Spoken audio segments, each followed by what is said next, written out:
Smart24, driving business.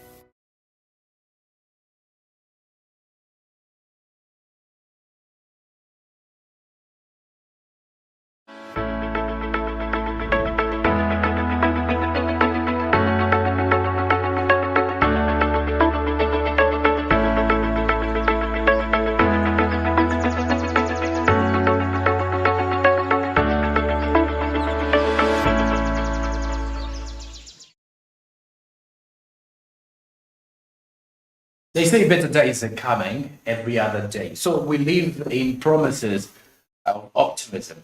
Well, the new year did kick off with Kampala City Council Authority reminding Ugandans that in February they will be working upon maintenance of roads by covering up these particular potholes that are within the Kampala suburbs. And man, tell you what, it is affecting transportation in the country. And Marija Andrew is on ground to at least understand how it has affected those taxi and bus operators, and of course on the matters to do with the ongoing road accidents. Where is the scare and the worry at? Marija Andrew on ground in the Kampala CBD. Let's get more. Thank you very much, Joram. Today is the 11th of January, and of course we are down here in the Old Park. It's a little bit cloudy, and today the discussion is going to be relying on the potholes. I remember that last week, Kampala City Council Authority was granted a loan from the African Development Bank that was worth $200 million US dollars. That's equivalent to about 1 trillion.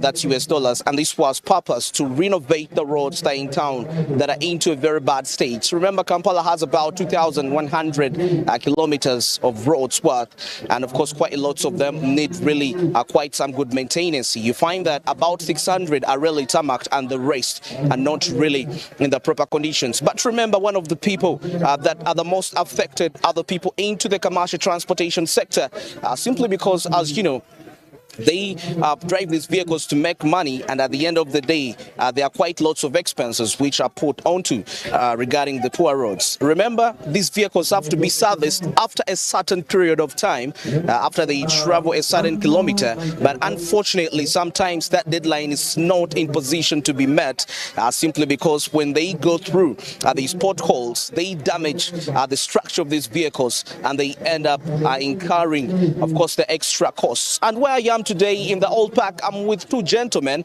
and of course these are heads of this stage. It's the Mukono B Costa stage, and that's in the Old Park. I'm with a spokesperson plus some other person, and of course also a member onto the head of this particular stage, and they're going to be airing out their views regarding the impact of the potholes onto the commercial, of course onto the transportation sector. Let me say commercial transportation, and let's get briefly into them as they're going to give a preamble briefly of who they are. Sebo jebale ko. Jebale sebo. Amanya. Kalinda Robert. Kalinda Robert. Sebo. Yes. Kakali kansoke nawe. Abade njagala ombulire ebinya makubo bikoseza bicha business yammwe yokuba nti kuba kyamanyi motoka zino muzi servicinga naye ate okusinzira ku bbanga ze mulina okukoleramu oluusi terituuka nga mulina okuddamu oteekamu ssente. Emukiraba muti ekyo? Ekisingira ddala amakubo go mafunnyo, mukisooka mafunda nga go tuli ku nkola eri enkadde, so nga ate guno omulembe gwa digital twalibadde gwa makubo nga magazi ogeza nga Jinja Road galibadde nga waliko enguudo nnya. Okusinzira makubo mafunda temwe muli ebinnya, so senga ate watulina amakubo ag'ebbalibbali nago sanga gatukolera gabanga malungi, osanga n'obubenje ku kubo bwalibadde butono. Naye kati mmotoka ogenda gitukise mukono ng'enogera mu galaji ekutusese pulingi, naye nga makubo bw'oyogerako ne bakama baffe bagamba tujja kukola makubo naddala bukuba wano kutuuka emukono binnya byereere. Tetumanyi gavumenti eyinza kutuyamba oba etya, tetumanyi kyetuyinza gikolera ffe, tetulina buyinza bwenza giragira. Naye nakisinga obukulu ti aba gavumenti abasinga basula mukono, naye amakubo mafunda ate ga binnya.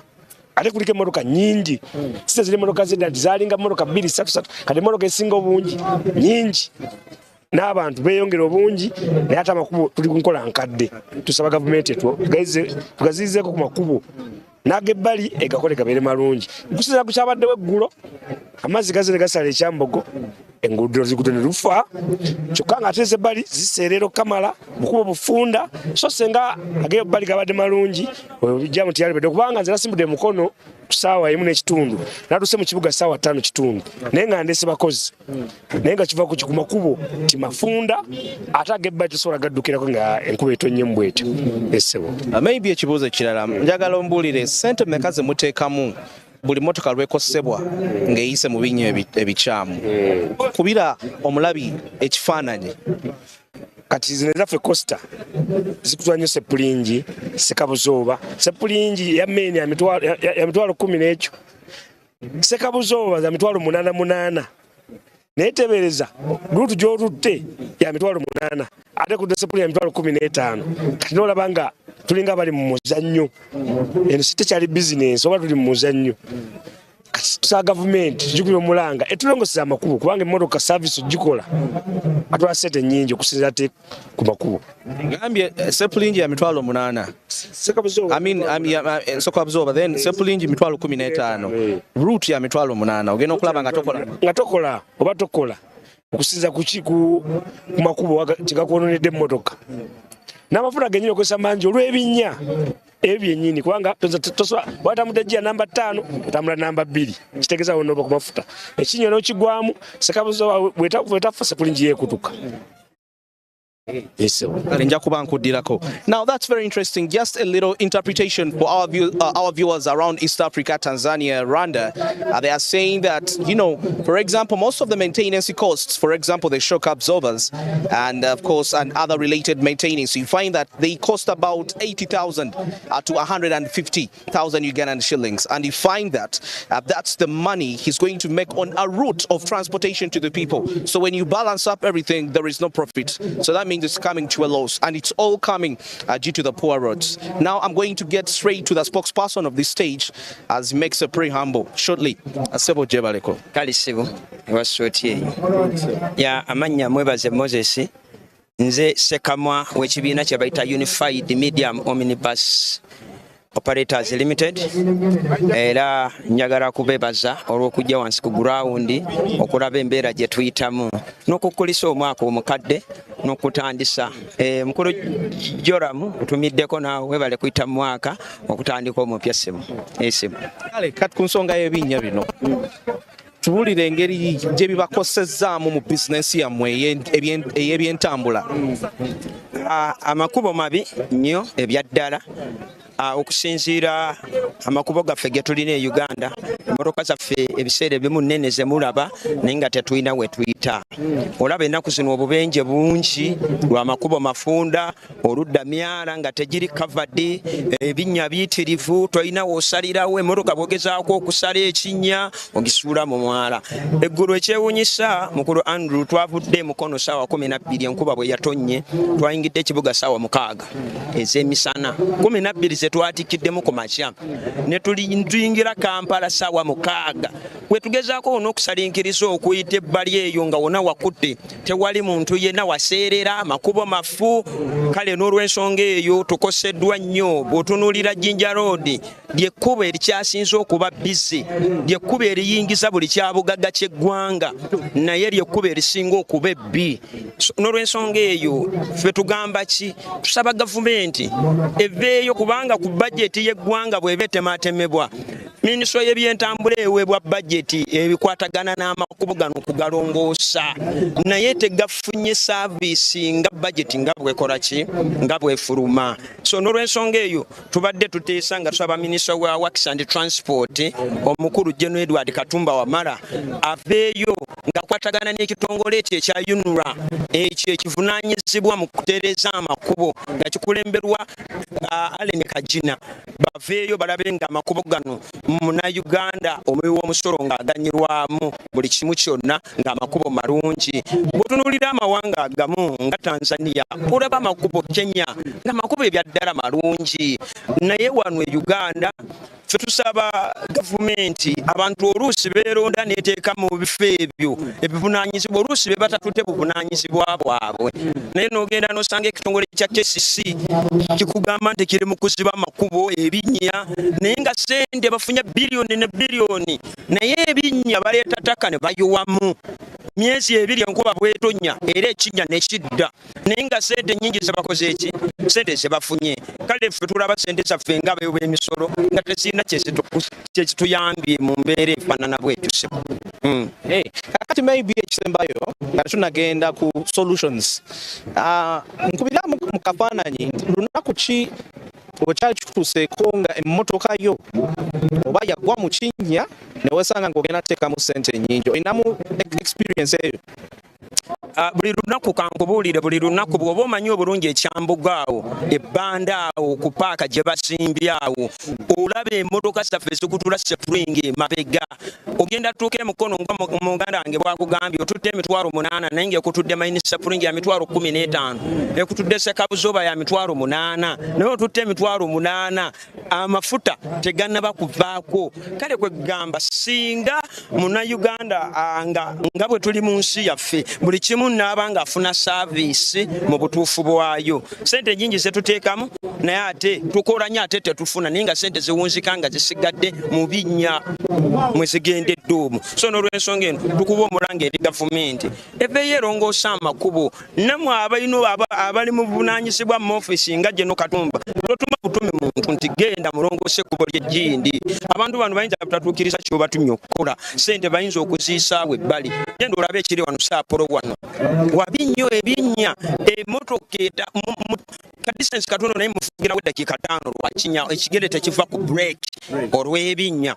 So nkubira omulanga gavumenti etutunuulire nnyo erongoosa amakubo gano so munnayuganda asobola okuganyibwamu mu mbeera efaanana bwetyo.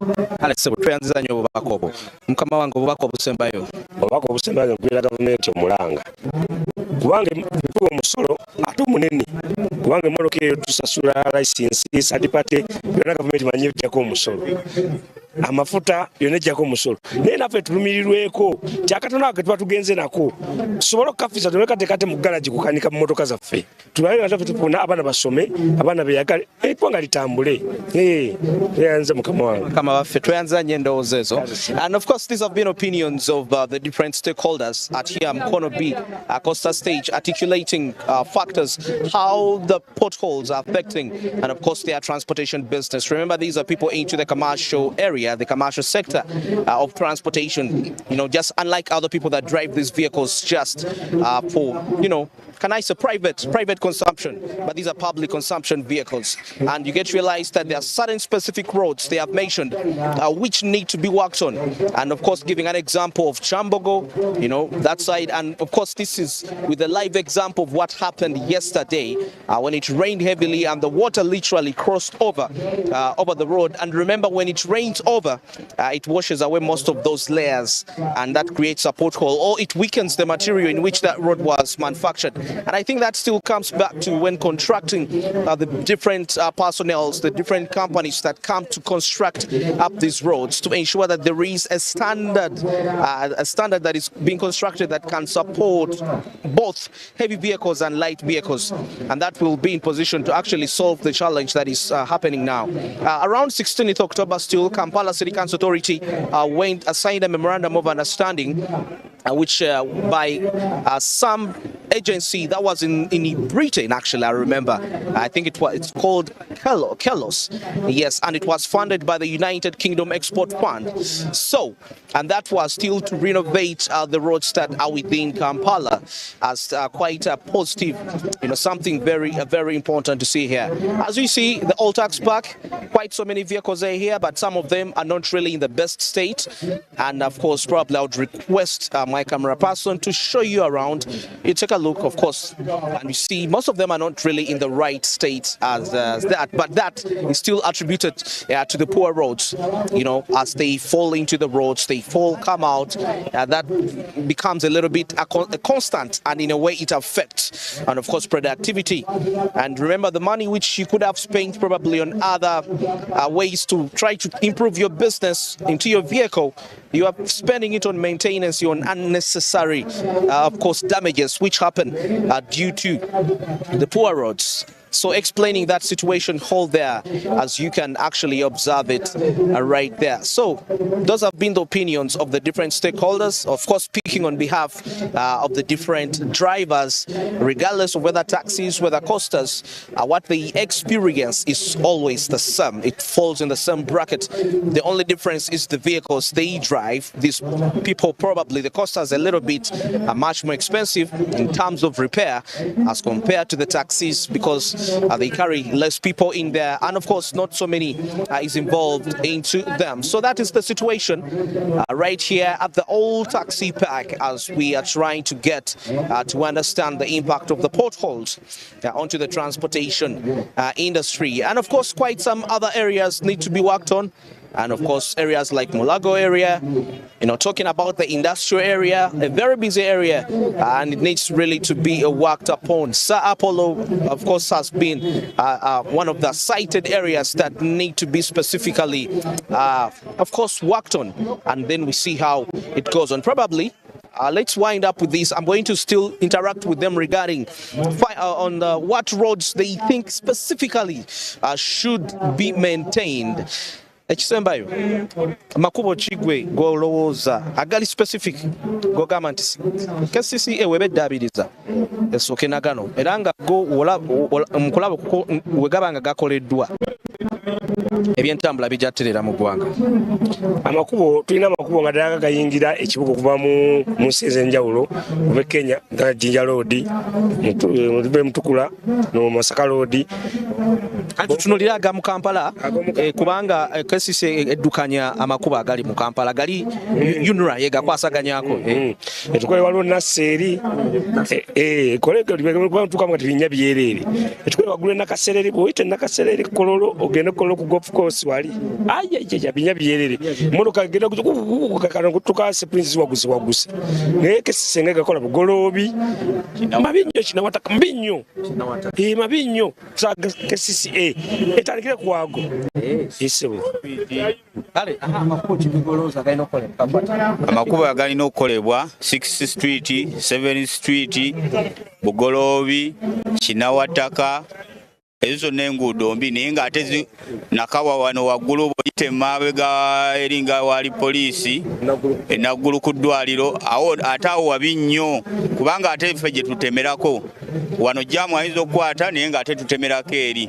So bakole amakubo ago tujja kwanguyirwa ffe mu ntambula yaffe ate n'ebidduka byaffe okubikuuma nga biramu, naye bagenda ne batukuba ebipapula olw'okuba nti emmotoka DMC naye ng'amakubo ge goonoona emmotoka zaffe, abasirikale ne batufuukira ekizibu. Kama wange nkansembyeyo gwe engeri gy'oli omukulu w'ekifo kino makubo kigwe golaba agayina KCCA webeddaabiriza gebetekako essira. Amakubo naddala agali bbali agali within Kampala katugezese nga ugenda mukono tuse bwegerera waliwo ekkubo erigenda eyo mu Kireku eyo bw'okola amakubo ag'ebbali ago gayambako emmotoka zino eziri ku mayini zokka zeetoolako ne zigamba kati wano waliwo jaamu katudde mu Kireku oba otuse bwegerere mu Jackson n'oyambuka waggulu awo noyitawo mu Kiwanga awo agamakubo bwe gaba malungi jaamu tujja kuba tumumazeewo. So batukolera amakubo agali within Kampala buli kkubo lyonna eriyingira ekibuga libenga ddungi. So whereby nti jaamu tujja kubanga tukoze eki tumusiibudde ne tweyanziza nnyo tweyanzeege okujja wansi ku ground okulira amaloboozi gaffe nga ffe aba unified tubaagala nnyo era tugenda kutambula nammwe. Tweyanziza nnyo. Yes, very interesting opinions right there as we've been getting the exact roads that need to be repaired, and of course majority are on the sides of the city simply because once the main roads are a little bit congested and the feeder road, let me say that in a good condition, that will cause some of the vehicles to branch off and head into those roads, and that will also at the same time limit congestion, and I mean traffic congestion. So the poor roads largely 60% have attributed to the traffic congestion in town, because probably most of the roads that would have been escape routes, escape getaways to of course avoid congestion, are not in the right state. And somebody also mentioned a statement that was quite very interesting, that sometimes the traffic officers charge them for driving vehicles that are not in the right conditions. So, but those conditions are being as a result of the poor roads. You get that? So, At the end of the day, it comes back to them. They are fined, and that's all expenses. On top of the expenses for servicing the vehicle, you have to pay expenses to the authorities. Why?